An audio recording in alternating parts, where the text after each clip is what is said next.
আসসালামু আলাইকুম এভরিওয়ান, আমি Hiya. Welcome back to my another new village blog. আজকে আমার গ্রামের বাড়িতে শেষ দিন।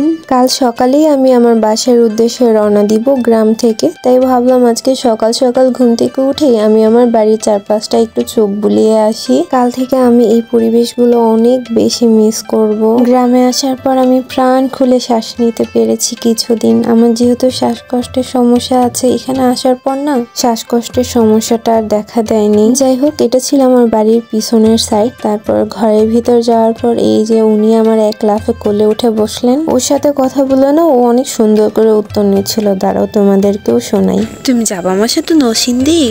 যাবা যাবা?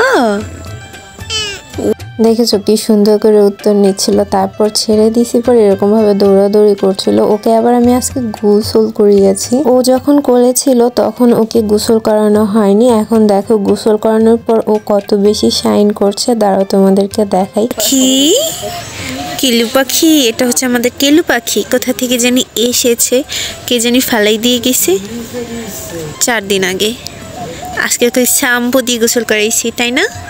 আর ওর সাথে কথা বলছিলাম জন্য সবাই আমাকে নিয়ে অনেক বেশি হাসাহাসি করছিল। ভাই লজ্জা পেয়ে গেছি আমি। যাই হোক, এদিকে দেখো বড় আম্মু রুটি বানাচ্ছিল আর আম্মু এদিকে তরকারি রান্না করে ফেলেছে দুপুরের জন্য। মাটির চুলায় এই চচ্চড়ি রান্নাটা যা স্বাদ হয়েছে ভাই, আমি যদি তোমাদেরকে খাওয়াইতে পারতাম, বিশ্বাস করো অনেক বেশি মজা ছিল। আর রান্না করা হয়েছিল দেশি মোরগ। মানে গ্রামে আসার পর থেকে যা রান্না করছে আমার তাই ভালো লাগছে। মাটির চুলার রান্নার ফ্লেভার আর টেস্টই আলাদা ভাই, কি বলবো বলার বাইরে। যারা খাইছো তারাই জানো যে মাটির চুলার রান্না কত বেশি মজাদার হয়। কালকে চলে যাব জন্য বড় আম্মু স্পেশালি আমার জন্য পিঠা বানাচ্ছিল।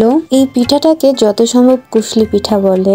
বড় আম্মু এই পিঠাটা বানিয়ে হালকা করে ভেজে দিবে, যাতে করে আমি বাসায় যেও এই পিঠা হালকা একটু ভেজে নিয়ে আবার খেতে পারি। যেহেতু কালকে চলে যাব, আজকে এত কিছু সব একবারে খেতে পারবো না। তাই বড় আম্মু বলেছে এই পিঠাগুলো একদম বাসার জন্য দিয়ে দিবে। বিকেল হতেই আবার শুরু হয়ে গেল আমার ভাতিজা আর ভাগিনাদের বাদরামো। ওরা দুজনে কিন্তু আল্লাহ তাআলার রহমতে মাদ্রাসা স্টুডেন্ট। ওদের জন্য সবাই দোয়া করবেন। বাসায় চলে গেলে আমি ওদেরকে ভীষণই মিস করব।